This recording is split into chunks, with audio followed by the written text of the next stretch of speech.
Hello, ladies and gentlemen, and welcome to Draft Outlook's NFL Draft Preview Special, the second part of the special.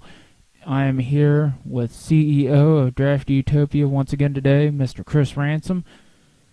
Welcome, Chris. Thanks for having me on. We're back. We did the first half of this yesterday. We're ready to knock out the second half, and I believe we start in the nation's capital.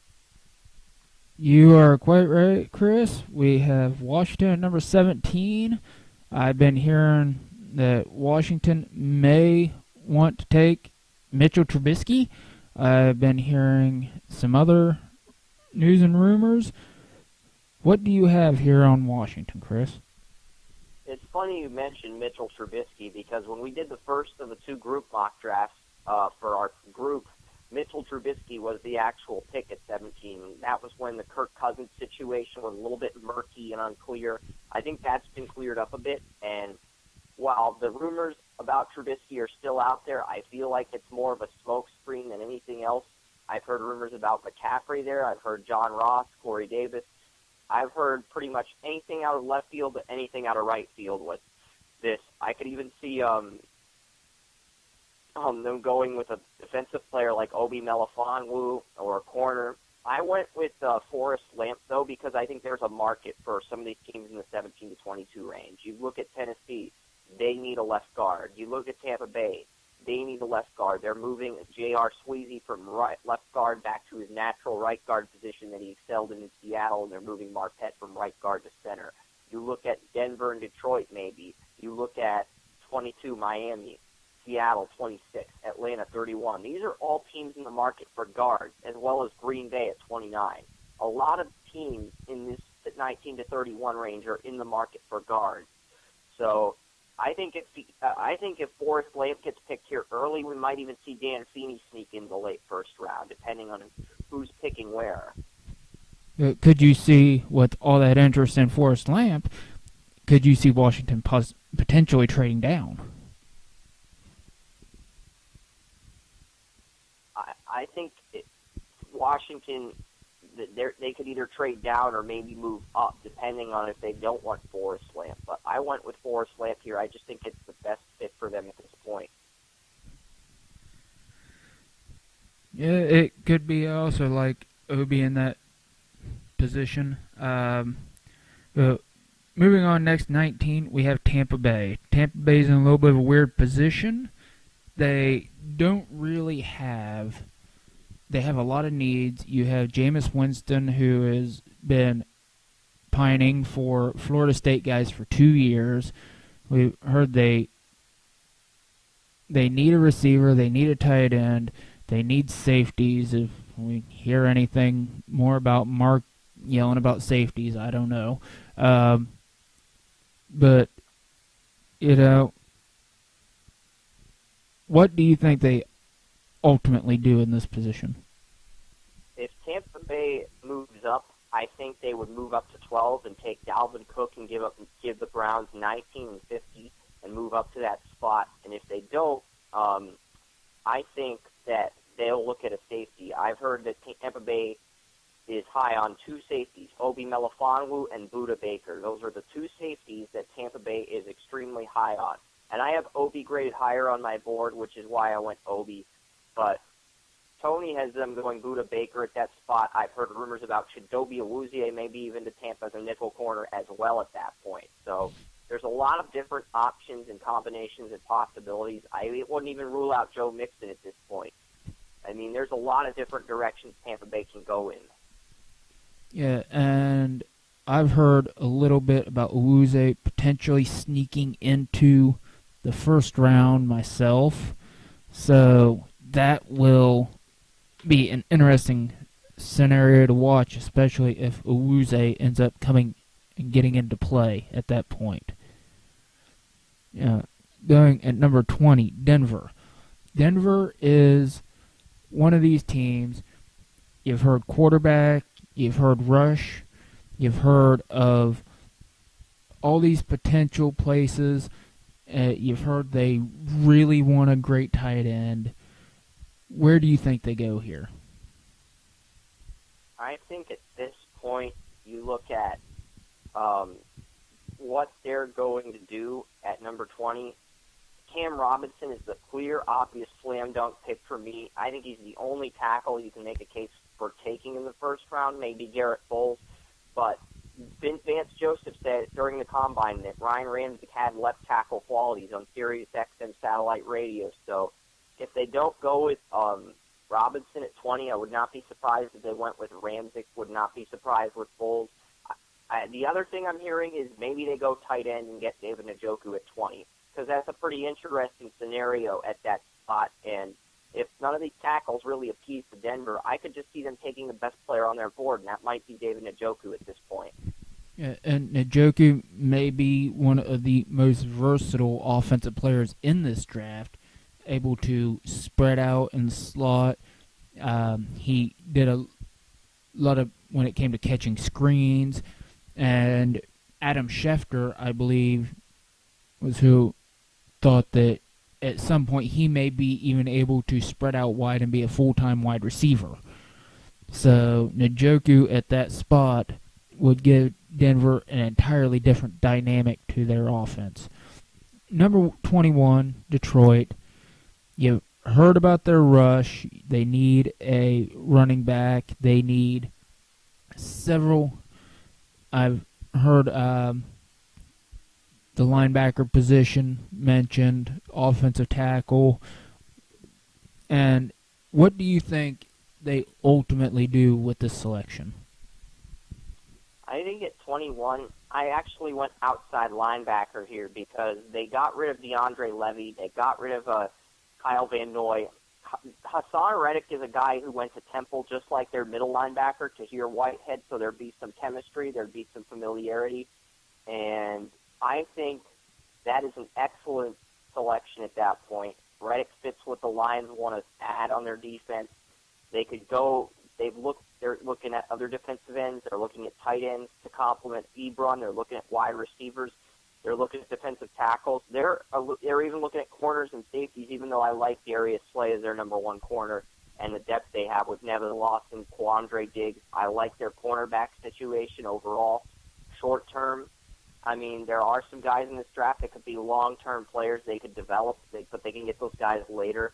I mean, there's a lot of stuff with the Lions at 21. Yeah, and I think Detroit is one of those teams that, with a good draft this year, could potentially be not just a playoff contender when it comes to getting into the playoffs like they were this year. I think they could be a contender to make some type of run in the playoffs. So I think they could potentially get to Super Bowl 52 and play the New England Patriots next season if they draft well. Because remember, they stole T.J. Lang from the Green Bay Packers, and they also got Ricky Wagner from the Ravens to replace Riley Rife. So if those moves on the offensive line pan out, I think they would be in the driver's seat to take over the NFC North with an excellent draft. your fanboy is showing. We're not going to give the we're not anointing the Patriots the championship just yet, man. I think they're the favorite. That's all I said. I'm not saying they're going to win. I just think they're the favorite to win. And I think the Lions would end up potentially winning the NFC if they can get this draft correctly. I think they could potentially win the NFC. Well, to do that for New England, they're going to have to go through number 22 Miami. And Miami, the Jordan Cameron retired at tight end. They have needs at offensive tackle. There's rumors that they love Forrest Lamp. Where do you think that they put this? They drafted Laramie Tunsil last year, and they're moving him from left guard to left tackle. So they just need to fill that left guard void, maybe even fill the right guard void. Fill those areas. And well, you have to remember, some people do have Lamp as projected as a guard rather than a tackle. So maybe Miami is one of those teams. I have Lamp projected as a guard. So I've heard Lamp going both ways, guard and tackle, and I heard Miami does love Lamp. Do you see Lamp going in that position? I see him going as a guard to Washington at 17, but I could also see him going to Miami as a guard. Do you see Miami potentially maybe going in a different route, maybe say tight end? Yeah, I think they could go tight end. Mark suggested that Miami could end up surprising everybody and taking Evan Ingram at 22. That's one of the things, and I would not even rule out a center like Pat Elflein, only because Mike Pouncey is having a stem cell surgery on his hip today. This has just been reported 2 days before the draft that he will have Mike Pouncey, the Dolphins center, will have a stem cell removal on his hip with surgery. That's going on right now with the Dolphins center. Yeah, and that is huge news because I know Pouncey has had some injury history over the last few years, and if he's going stem cells, that is usually a last-ditch effort to correct a larger lingering problem. So that it's a stem brings cell injury on his hip. There's a stem cell procedure. So Pouncey's still expected to be back to training camp, but he showed up to the funeral for Aaron Hernandez on crutches. Yeah, that is going to be a situation that you don't want to miss for any reason because Pouncey, there could be a center taken if it's not in the first round, in the second or third round, just as insurance. Even if he does come back, I honestly think Feeney might be a better scheme fit for the Dolphins than Forrest Lamp, even though Forrest Lamp's more likely to be the pick at 22 because Feeney's a guy who's had experience at both right guard as well as center, and you could plug him into center if Pouncey doesn't make the recovery, and you get an immediate starter at guard. So I almost feel like for some reason Dan Feeney would be a better pick for Miami than Forrest Lamp for that reasoning. yeah, and if that's the case, then it would probably be Feeney in round 2 if they could get him at that position. Moving on to the Giants at number 23. The Giants, what are the chances with all of the moving and shaking the Giants have done as far as Eli Manning goes and that situation? Do you think it would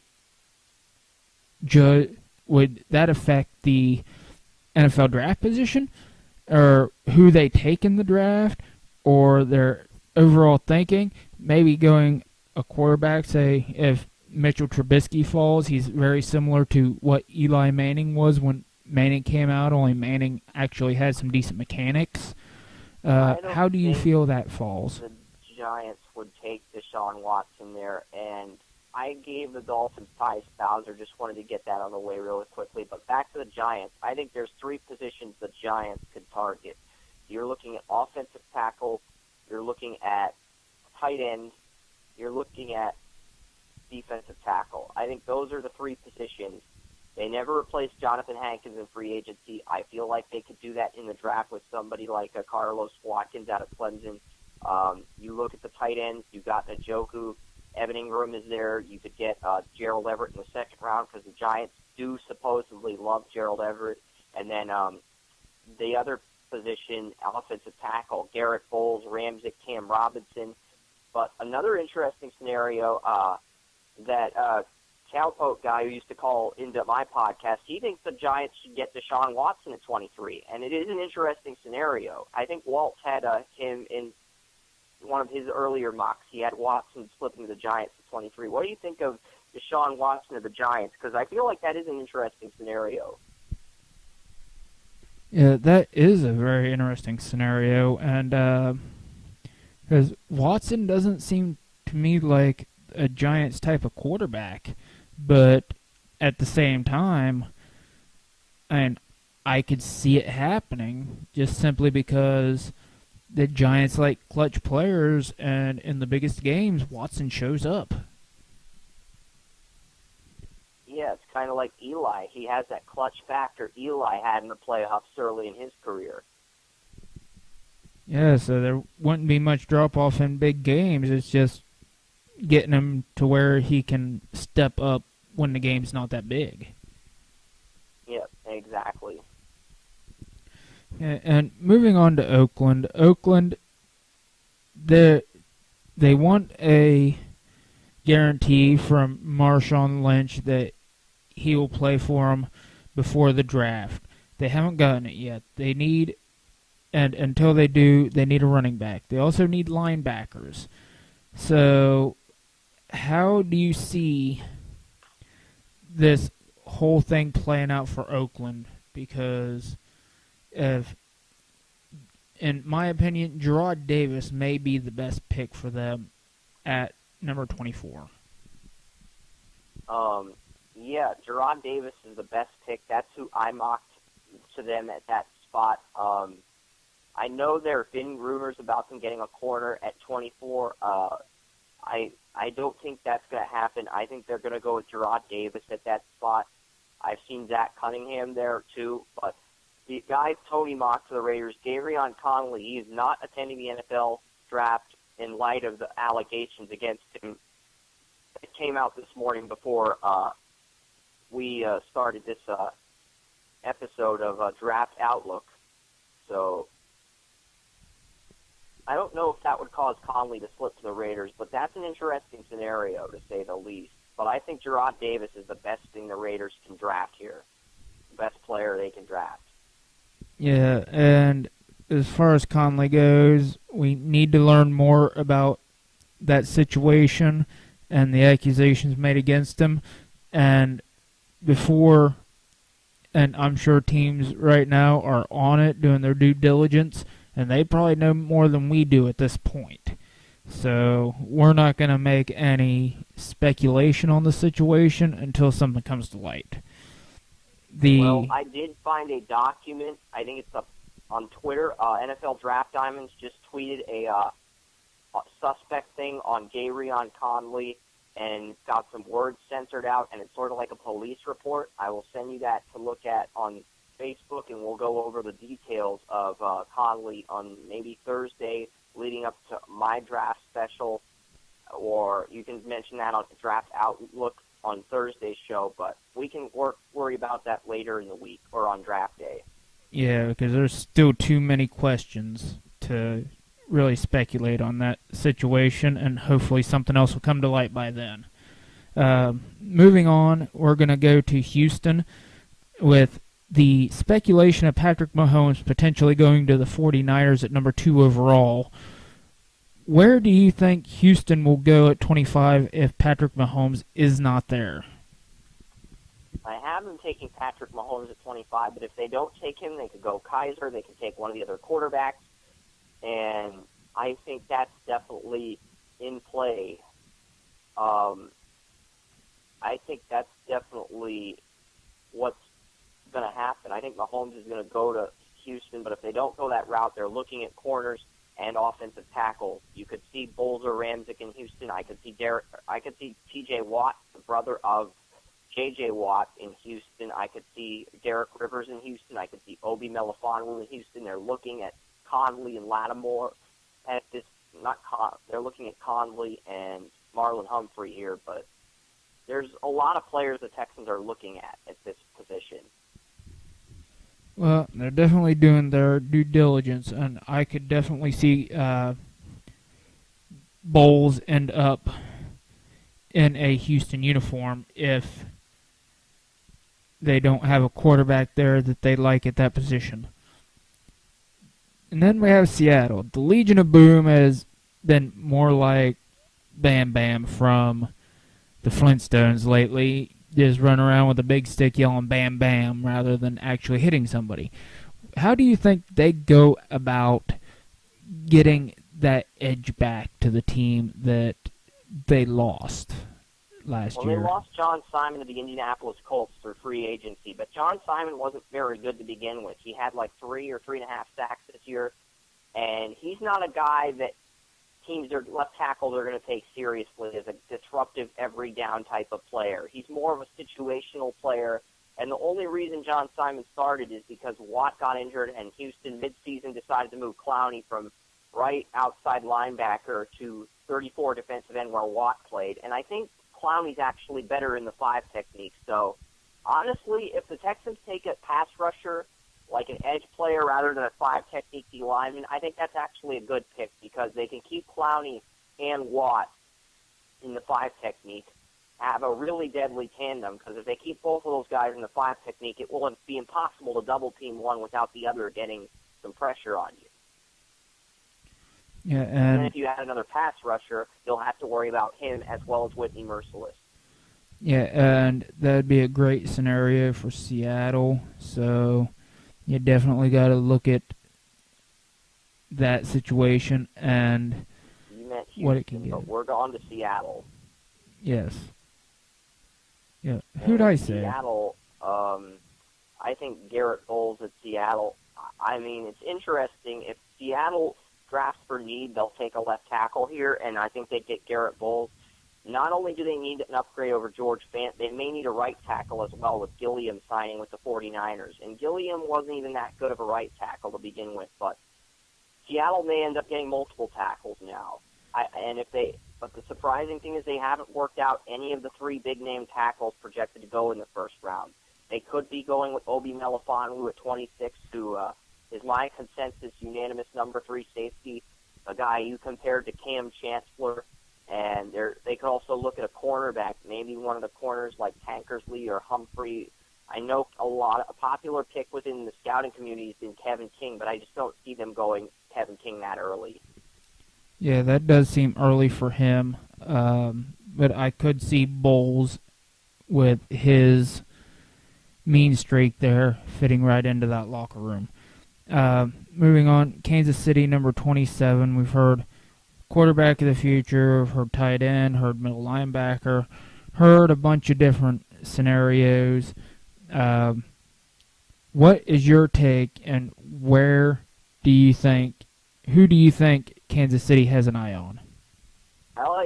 There's 2 players I mocked the Chiefs in my first 2 rounds of my 7-round mock. Deshaun Kaiser at 27, and then maybe Joe Mixon at 59. I could see either one of those players going at 27, and if either player falls to 59, I think Andy Reid will be running to turn in his draft card. He'll be running really fast up to the podium, and they'll get their draft card in, and they'll take the other player. But I have Kaiser at 27 and Mixon at 59.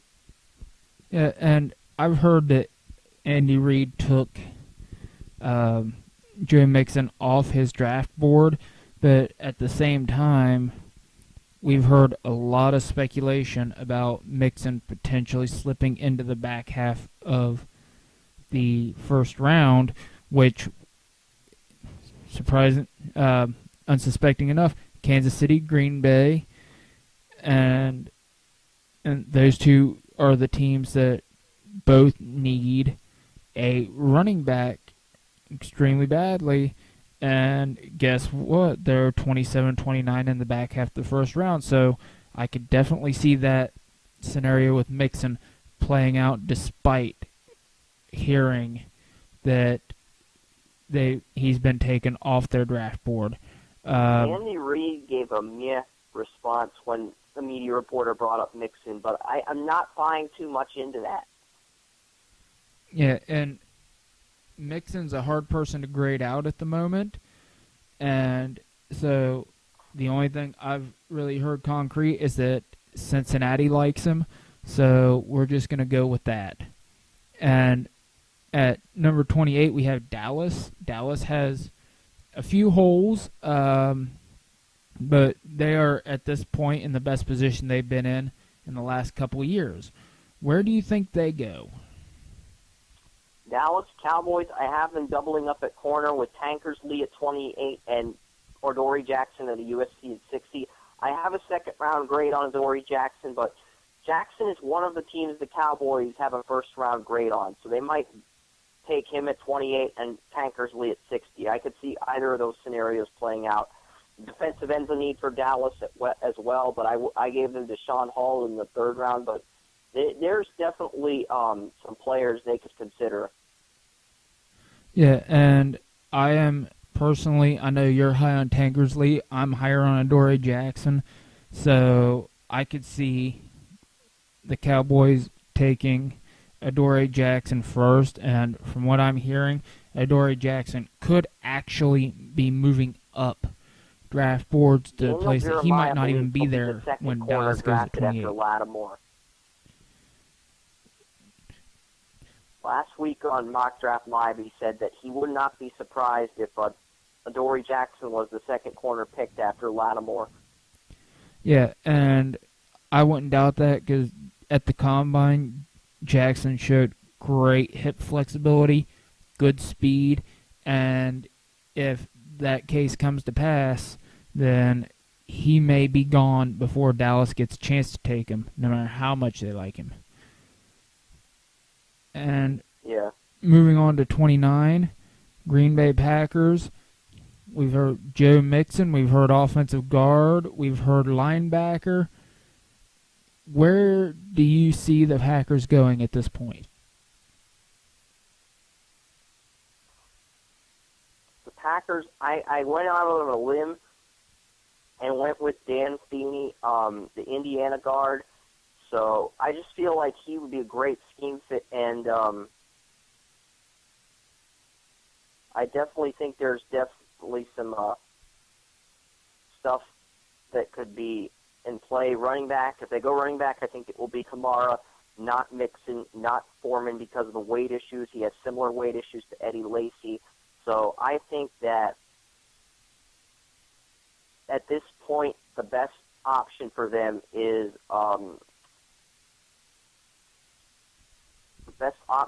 at this juncture is Dan Feeney. I feel like he's an immediate fill-in player at that left guard position. I've heard they like T.J. Watt, but I think they're more likely to take him in the second round than they are at this spot 30. Yeah, and I've been high on Feeney for a while. I think he'd be an excellent addition to Green Bay. And I think I had him mocked there for a good while back earlier in the year. So that would be a great scenario for them and him, I do believe.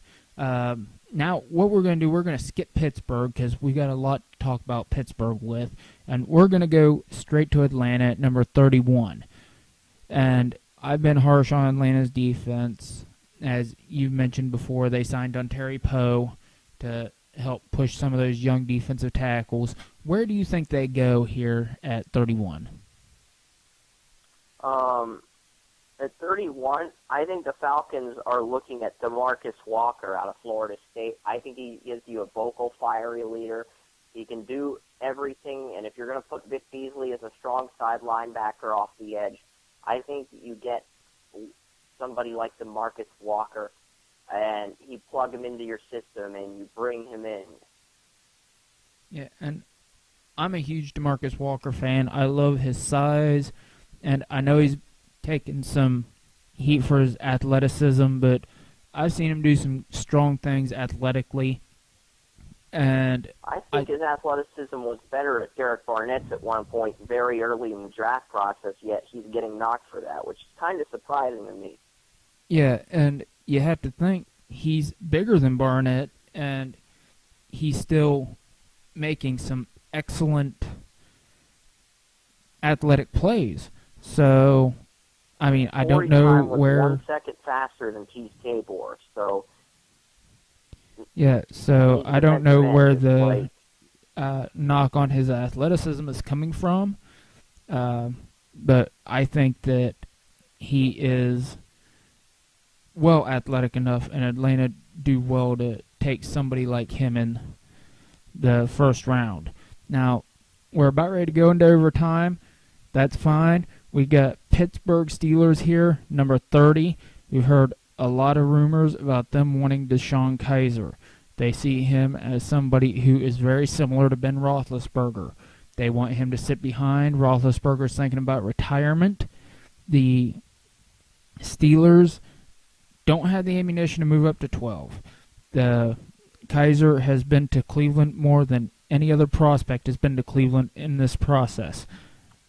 But Yeah, if he I drops, gave the Steelers Derek Rivers at 30, but I've heard they're in the market for safety. There's numerous edge rushers and safeties that the Pittsburgh Steelers are looking at. Justin Evans, Obi Melifonwu, Buda Baker, Marcus Williams, Josh Jones, to name 5 of the safeties. And then after that, you've got Jabril Peppers. And then with the linebackers, you've got Rivers, McKinley, Avery Moss, Vince Beagle, T.J. Watt, Takash McKinley. There are a ton of edge players Pittsburgh is looking at here. I think they even showed a little bit of interest in Alex Anzalone. And there's some middle linebackers, too, like McMillan, Davis, Zach Cunningham, a lot of guys Pittsburgh could be looking at. And some other breaking news, Reuben Foster just canceled a private visit with the Raiders due to a scheduling conflict.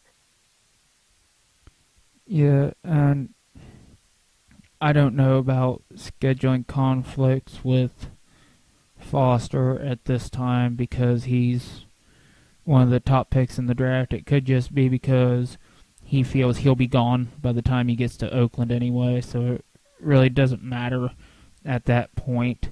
So, I mean, that is it's surprising in that you don't cancel on an NFL team when you're a draft prospect, but at the same time, it's not surprising because he's probably not. I don't think it matters as much because I don't think he's going to be there anyway. And so, but getting back to Pittsburgh, do you believe that Pittsburgh may want to trade up for Kaiser after putting out fielders for him, or do you think this is a smokescreen?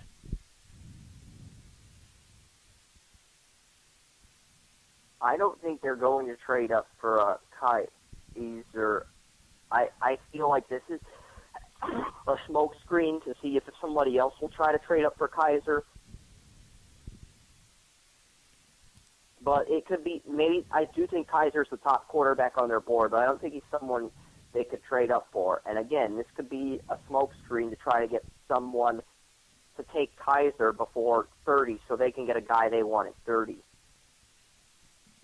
Yeah, that's very possible. And on that note, we are going to end this part 2 of the Draft Outlook NFL Draft Preview.